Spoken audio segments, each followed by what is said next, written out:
Absolutely, absolutely. To my left is Tate Knox from Troy, Alabama, and to my right is Mark Drone from Jackson, Mississippi. And I always start this off with giving the highest level of appreciation just for the blessing of being a leader of men. So just I thank our administration and our leadership, Ms. Tracy, Don Coryell, and Dr. Danfus for believing in me and giving me the opportunity to do something that's a little bit bigger than basketball. I know we don't think that much is bigger than basketball at this point of the year in March, but there are some things that's bigger than basketball. We spend more time with these young men than they do with their own families. So I appreciate it, and I just want to give a shout out to the Sun Belt Conference for having this tournament in Pensacola. This is still a great place and a great town for basketball. Tonight, the tougher team won, and I think that as much as it pains us to say that, that is the truth about it. We have some core beliefs, and sometimes your core beliefs are the reasons why you win, and they can be the reasons why you lose when you're not doing the things that you need to do to win. I think our guys played hard. I thought our guys played with some love and some passion, but there are some plays in the trenches that we just did not win today, and it started early on, and it showed its face throughout the course. But at the same time, that is not an indictment upon these guys and who they are as individuals. Those are the facts. We ran up against a hot team, a team that understands the way that the game is being called in today's game, and they do a really, really good job of exploiting that, and they did a good job of that tonight. So you got to get them credit. We'll open up now for questions. Go ahead, Paul. Coach A. Paul Chestnut, Fox Sports, Pensacola Radio. How tough is it to win games in this tournament? Because, as you mentioned, night in and night out, you don't know what to expect. Anybody can win. Yeah, I mean, I think any tournament that's played with the level of parity that we have in this league is going to be tough. This league has had, what is it, a 6 point differential, win differential this year or something like that, somewhere around there.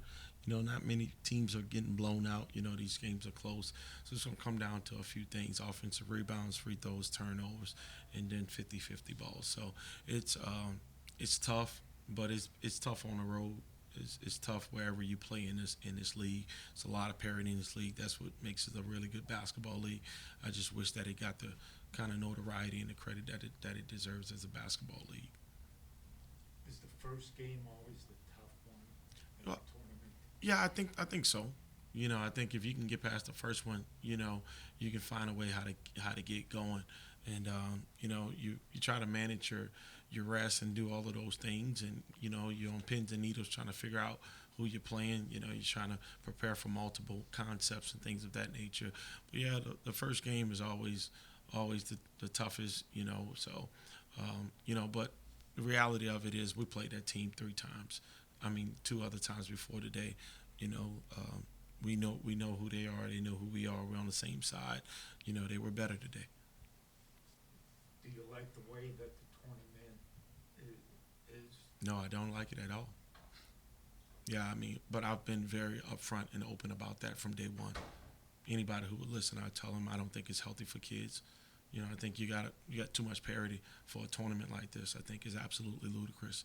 But hey, that's not my battle to fight. I got one vote. I voted against it. Everybody voted for it. Shout out to South Alabama. They're doing an amazing thing. I don't know how they're gonna make it through because the system isn't designed for them to make it through on the women's side. So, but hopefully those young ladies continue to show some level of resiliency and find a way how to battle through because that's what we do, right? What we saw on the flip side last year, South Alabama regular season champs, automatic semifinal, they sit for 9 days. Yeah, So how yeah. You saw a four-way tie, just like you were prepared to see another four-way tie. All right, but some kind of way we're there at the end and create the chaos. That was the chaos last year that we created, and we created the chaos again this year. So you're gonna see ties in this league. It's just the way it is, because it's a lot of parity. Like I said, it's a lot of different ways you can look at it. But hey, if this is what they want to do, then it's the coach's job to kind of get their players ready and prepared. And Southern Miss got their players ready and prepared for the moment. Coach Johnson, you guys obviously knew this was going to be a physical battle coming into the game. You guys win the battle on the paint. You win the second chance points, win the battle on the bench as well. What do you feel like was the difference for Southern Miss tonight? Fouls. Yeah. Yep. Yeah, I think if you look at it, anytime that you play a team that makes three-pointers and score 80 points, it's fouls. In a team that you outscore in the paint by 12, it's fouls. For the two players, Coach Johnson prides himself on being a leader of men, and maybe can you reflect on, as best you can, so quick after the last game here, but, reflect on this season and maybe what you take away from your time with him. I appreciate him a lot. Like, from me coming here last year to now, like, I didn't learn so much from Coach TJ, like, from how to be a man, how to handle responsibilities. Like, I didn't learn so much. Like, I'm so grateful for him because, like, he didn't have to do it, and he still don't have to do it, but he still find time out his day to make sure we all right, make sure we have whatever we need. So I'm grateful for it. I'm grateful a lot. I mean, the same. I mean, I'm blessed to have coach in my life, with me having a son and all, and he always just found a way to just check up on me even when I, wasn't getting the most sleep at night or wasn't, feeling the best. He always found a way to check up on me, and I'm just super glad that I came here, and it's really a life lesson. He's like he always say, he's a life coach, and, I'm taking some of the things that he say with me. Final question, go ahead, Paul. Coach, I got one more question. Just, I know you just came off the court here, but just the future, looking off-season next year, for Texas State basketball program. Yeah, I mean, I think if anybody's headed into the Pac-12, they think they have a bright future.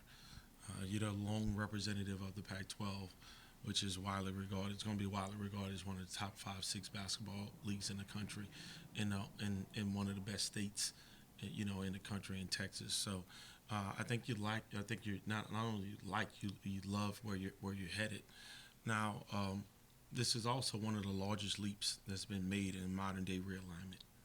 I mean, we understand what that looks like. It looks like money. It looks like donors. It looks like, investment. And I'm not talking about in buildings. I'm talking about in building a program that's sustainable. I thought that we did the things that we needed to do in this league to show that we're marketable. And now we need to figure out a way how to do the things that we need to do in the next league to show that that this is sustainable. But it's an amazing opportunity, and for these young people that's going to embark upon that journey, everything is going to have to level up, for the staff, administrator, for the fans, for everybody associated with the brand, with the Bobcat brand. But it's an amazing thing. It's something that Dr. Danforth and Don Coryell wholeheartedly believe in, and their leadership has been spectacular thus far, and I have no doubt in my mind that they're going to continue to lead this program and this community into the Pac-12